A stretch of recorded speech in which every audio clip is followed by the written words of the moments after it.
Hello and welcome back. Ignited mentor में आप सभी का स्वागत है।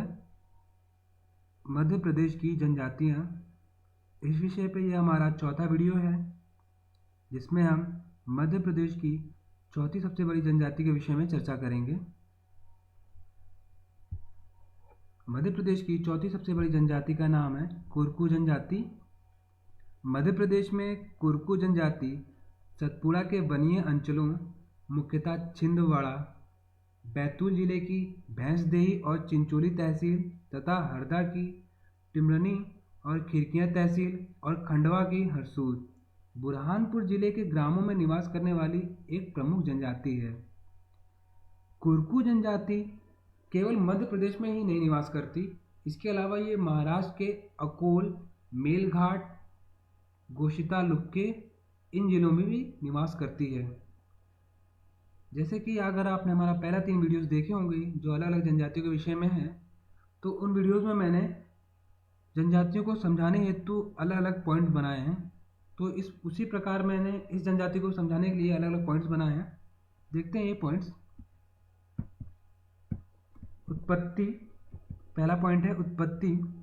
कोरकू का शाब्दिक अर्थ है मनुष्यों का समूह। और जो कोरकू जनजाति है ये प्रोटो ऑस्ट्रेलॉइड वर्ग की द्रविड़ जनजाति मानी जाती है। अगर आपने हमारा तीसरा वीडियो देखा होगा जो कि बैगा जनजाति के विषय में है, वह जनजाति भी बैगा जनजाति वो भी प्रोटो ऑस्ट्रेलॉइड वर्ग की जनजाति है। ये जो कोरकू जनजाति है ये मध्य प्रदेश की आदिम जनजाति कही जाती है।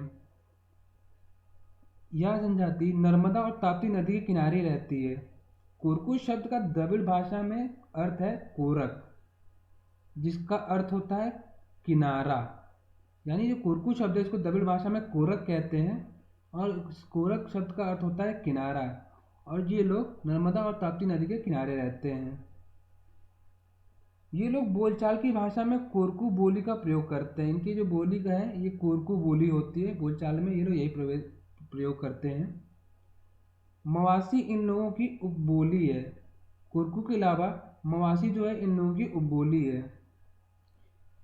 वैसे ये कोरकू जनजाति जो है इनका मानना है कि इनकी उत्पत्ति जो है रावण था, लंका का राजा रावण था, या महादेव यानी हमारे शिव भगवान, इनसे हुई है।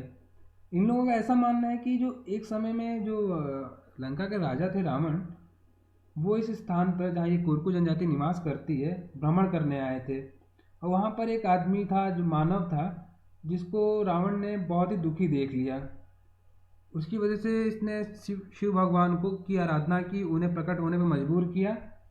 तो शिव भगवान वहाँ पर प्रकट हुए और उन्हीं की वजह से फिर वहाँ पर कोरकू जनजाति का जो है वो जन्म हुआ। तो ये लोग मानते हैं कि कोरकू जनजाति जो है ये मानती है कि उनका जो जन्म है रावण या जो हमारे शिव भगवान है उनकी वजह से हुआ है। कोरकू जनजाति की जो है ना वो कुछ उपजातियाँ भी होती हैं जिनका नाम है बंडोया, रूमा, मवासी। अभी जब मैंने बोलियों में आपका बताया कि इनकी जो बोली होती है कोरकू बोली होती है और मवासी भी इन लोग की उप बोली होती है। ये उप बोली जो इसी नाम से इनकी उपजाति भी होती है।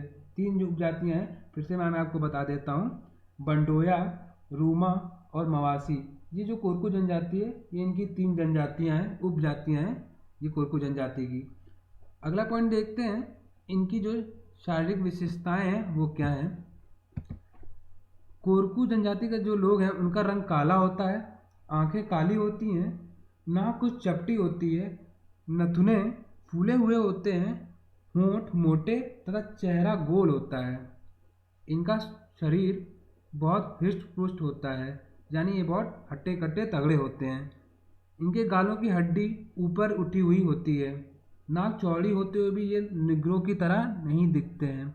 निग्रो एक तरह के ब्लैक पीपल आप कह सकते हैं। वैसे जहाँ तक कि एक नॉर्मल कॉमन लैंग्वेज में नॉर्मल बोला जाता है, नॉर्मल अगर, तो इन्हें जो ब्लैक पीपल्स होते हैं उन्हें निग्रो कहा जाता है। अगर आप अमेरिका वगैरह की न्यूज़ सुनते हैं, इंटरनेशनल न्यूज़ सुनते हैं, तो उसमें आप देखते होंगे कि निग्रोस पीपल के साथ ऐसा हुआ है, अमेरिका में वैसा हुआ। तो जो ब्लैक लोगों का यूजली इन्हीं लोग को डिफाइन किया जाता है एज अ निग्रो। तो ये निग्रो पीपल की तरह नहीं दिखते हैं। इनकी नाक चौड़ी होती है फिर भी, क्योंकि कहते हैं कि निग्रो जो होते हैं उनकी नाक चौड़ी भी होती है, पर ये उनकी नाक चौड़ी होने के बावजूद भी कोरकू जनजाति उनकी तरह नहीं दिखती है। अगला पॉइंट देखते हैं इसमें कोरकू जनजाति के विषय में जो है इनके रहन सहन से संबंधित। कोरकुओं का पहनावा जो है बहुत ही साधारण होता है। कोरकुओं का पहनावा बहुत साधारण होता है, इट्स मीन्स ये कपड़े पहनते हैं। बाकी जो 3 जनजाति हैं, गोंड जनजाति, भील जनजाति और बैगा जनजाति के विषय में अभी तक मैंने पढ़ा है, उनको उनको कपड़े पहनने का इतना कोई शौक नहीं रहा। जैसे कि शौक की बात नहीं है, वो उनकी ऐसा शुरू से ही चलता आ रहा है, एक तरह से वो आदिमानव हैं, तो वो कपड़े उतना नहीं यूज़ करते। पर ये जो जनजाति है कोरकू जनजाति थोड़ी उनसे बेटर है, ये कपड़े पहनती है, साधारण कपड़े पहनती है, हमारी तरह मॉडर्न कपड़े नहीं, क्योंकि ये एक तरह की पिछड़ी जनजाति है। इनके जो पुरुष हैं ये अपने शरीर के ऊपरी भाग पर सूती बंडी, बंडी मीन्स बनियान, जो आप बनियान पहनते हैं उसे बंडी कहते हैं, बंडी पहनती है और कुर्ता, बनियान पहनती है फिर कुर्ता पहनती है, तथा कमर में घुटनों तक सफ़ेद धोती पहनते हैं। धोती तो आप जानते ही होंगे, धोती अगर हमारे आपके दादा परदादा रहे हैं, आपने देखा है, जो पुराने लोग दादा परदादा, अभी के लोग तो शायद ना पहनते हो, पर पुराने जो थे वो धोती पहनते हैं, अभी भी लोग दिखते हैं पहने हुए, तो ये लोग ये धोती पहनते हैं वहाँ। और इनके जो सिर पर है 4 से 5 हाथ का एक अंगोछा या पगड़ी बांधते हैं। अंगोछा काइंड ऑफ कपड़ा ही है, जैसे आप दुपट्टा कह लीजिए, दुपट्टा आपने देखा होगा, या फिर स्टॉल वगैरह जो आजकल लड़कियों में चलते हैं वैसा, उसी टाइप का एक वाइट में होता है, मतलब रंग बिरंगे कलर में भी होता है, वो एक अंगोछा होता है सूती का, वो भी होता है कॉटन का, तो वो ये लोग बांधते हैं सिर पे, या फिर ये लोग पगड़ी बांधते हैं। अगर आपने राजस्थान के लोगों को देखा होगा तो आप इनको इमेजिन कर सकते हैं कैसे दिखते हैं। राजस्थान के जो लोग होते हैं, पुराने लोग, कुछ ऐसे ही दिखते हैं, वो पगड़ी बांधते हैं, धोती पहनते हैं, ये कुर्ता भी पहनते हैं, कुछ ऐसे ही उनका भी होता है। ये जो पुरुष हैं कोरकू जनजाति के, ये चांदी या कांसे अथवा तांबे का छोटे ताबीज पहनते हैं, मतलब ये लोग गले में चांदी, कांसे या तांबे की एक छोटी ताबीज पहनते हैं, ये इनका अपना गेटअप है, अपना पहनावा है, तो ये लोग पहनते हैं। कोरकू जनजाति के जो बच्चे हैं मोस्टली ये लोग मतलब प्रायः अधिकतर नग्न रहते हैं, मतलब ये लोग बिना कपड़े के रहते हैं। बच्चे का मतलब कुछ एज तक, नॉट कि काफ़ी बड़े हो गए उसके बावजूद भी, मतलब इनका एक एज होता है कि हाँ भाई ये बच्चे ही हैं, बच्चे हैं तो कपड़े नहीं पहनते, तो बिना कपड़े रहते हैं। ऐसा नहीं कि ठंडियों में भी नहीं पहनते हैं, पहनते हैं पर उतना नहीं, अकॉर्डिंग जैसे हम लोग पहनते हैं ज़्यादा, वैसे इनके बच्चे हमारे यहाँ जैसे बच्चे पहनते हैं वैसे इनके यहाँ उतना नहीं होता है। कोरकू की जो स्त्रियां हैं ये रंग बिरंगे नीले, हरे, लाल और गुलाबी रंग के लोढ़ने ओढ़ना ज़्यादा पसंद करती हैं। ये एक प्रकार का इनका, जैसे आप फीमेल्स को देखते हैं औरतों को घर में या फिर गांव की जो होती है कि एक घूंघट टाइप से डालती हैं जो, वो उसके लिए एक इनका एक रंग बिरंगे कपड़े आते हैं। जैसे अभी आप दुपट्टे को मैंने बोला, यहाँ भी आप वही ले सकते हैं एज एग्जाम्पल, एक उदाहरण के तौर पे, कि ये दुपट्टा होता है जिसको ये लोग कपड़ा है ऊपर से ओढ़ते हैं दुपट्टे की तरह ही, तो ये लूढ़ने होता है इनको, जो ओढ़ते हैं ये लोग पसंद करती हैं। अगला पॉइंट देखते हैं जो कि इनके भोजन से संबंधित है, इनका भोजन कैसा होता है।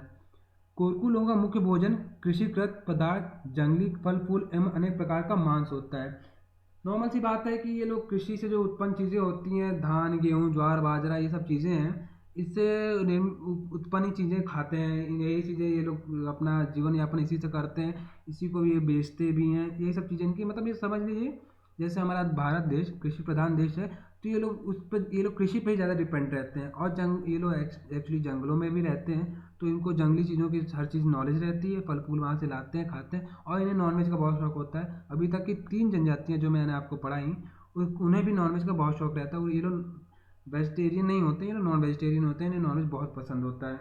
जैसे देखिए कृषि पदार्थों में, कृषिगत पदार्थों में ये मुख्य रूप से कोंदो, ये एक तरह की इनका अपना फल है, कुटकी, सवा, बाजरा, मनका, ज्वार, गेहूँ, तुअर, तिवाड़ा, तिल्ली आदि ये चीज़ें सब जो हैं ये पसंद करते हैं। ये कृषिगत चीज़ें जो इनको अपने एग्रीकल्चर खेती से मिलती है।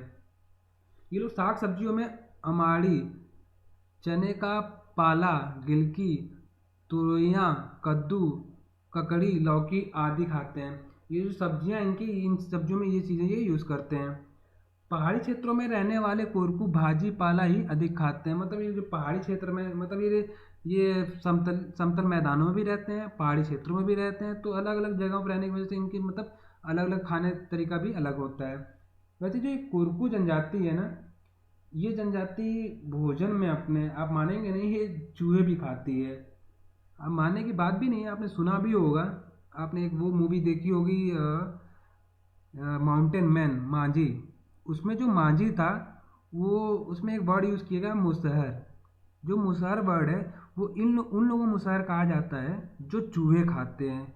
तो ये जनजाति भी चूहे खाती है, तो इन्हें भी हम मुसहर कह सकते हैं। आप अगर ये मूवी ना देखें, देखिए बहुत ही अच्छी मूवी है ये, mountain man, the mountain man Manjhi के ऊपर है ये। जो मांझी थे जिन्होंने पहाड़ काट के पूरा रास्ता बनाया था, उनके ऊपर है। तो वो लोग भी चूहे खाते थे। वो जिस जनजाति के थे वो लोग चूहे खाते थे, उन्हें कहते हैं वो मुसहर।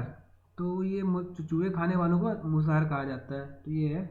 तो इनका जो ये चूहे है, ये बहुत ही विशेष तौर पर प्रिय होता है, इनको खाना बहुत ही अच्छा लगता है। कंदमूल और ये मांस, ये कृषिकृत पदार्थ ही तो खाते ही खाते, पर इन्हें चूहा बहुत प्रिय होता है। इन्हें आप मुसहर भी कह सकते हैं एक तरह के।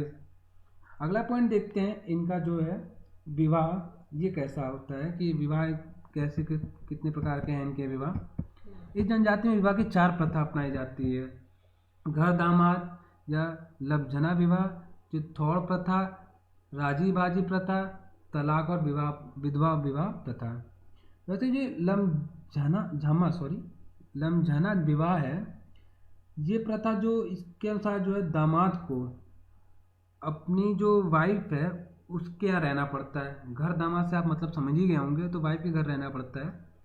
तो अपनी पत्नी के जो फादर होते हैं, उनके मतलब पिता होते हैं, अपने ससुर, उनके शर्तों पे रहना पड़ता है, उनकी शर्तें माननी पड़ती हैं, वो जैसा कहते हैं वैसा इनको करना पड़ता है। तो ये लबझना विवाह जो है, ये इसका मतलब होता है। अब देखते हैं अगला पॉइंट, इनका निवास स्थान कैसा है। कोरकू लोग अपने घर बांस, खपरेल, घास एवं लकड़ी से बनाते हैं तथा घरों को बांस की लकड़ी की बाड़ से घेरते हैं। बांस की लकड़ी की बाड़ से मतलब हो गया कि एक लकड़ी की दीवार, बांस जो है उसको एक साथ उन्होंने बांधा, या फिर कि जो भी चीज़ें होती है जैसे भी उन्होंने एक साथ उसको पिनअप किया और उसके बाद उन्होंने लगा दिया, एज अ वॉल उसको यूज़ कर रहे हैं। तो ये इनके घर की बनावट होती है। वैसे जो गोंड थी, भील जनजाति है और बैगा जनजाति, ये भी ऐसे ही घरों में रहते हैं। खपरेल के घर होंगे या फिर घास फूस के या बांस के या मिट्टी के या पत्थरों के, इनके घर ऐसे ही होते हैं क्योंकि ये जनजाति पिछड़ी जनजाति है। तो इनके घर आपको मूलतः ऐसे ही मिलेंगे। इस जनजाति के जो घर हैं आमने सामने होते हैं और पंक्ति में होते हैं, यानी पंक्तिबद्ध होते हैं। मतलब ये एक रो में अगर सामने घर बनी है तो जस्ट उसके सामने, उसी के फेस के सामने दूसरी एक रो में पूरा एक घर बने होंगे। तो इनके घर कुछ ऐसे होते हैं। तो दोस्तों फिलहाल ये था आज का हमारा वीडियो, जो था कोरकू जनजाति के विषय में। ये हमारी चर्चा आपके लिए बहुत ही इंपॉर्टेंट रहेगी अगर आप MPPSC एग्ज़ाम देना चाहते हैं। तो अगला वीडियो में लाऊंगा जो मध्य प्रदेश की 5वीं जनजाति के विषय में है, और वे 5वीं जनजाति है सहरिया जनजाति। तब तक के लिए प्लीज़ हमारे चैनल को सब्सक्राइब करें, हमारे वीडियोस को लाइक करें और ऐसे ही हमें सपोर्ट करते रहें ताकि हम और भी वीडियोस आपके लिए लाएं।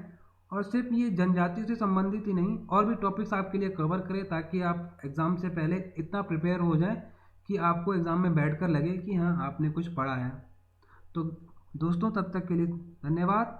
फिर मिलते हैं अगले वीडियो के साथ, अगली जनजाति। तब तक के लिए नमस्कार।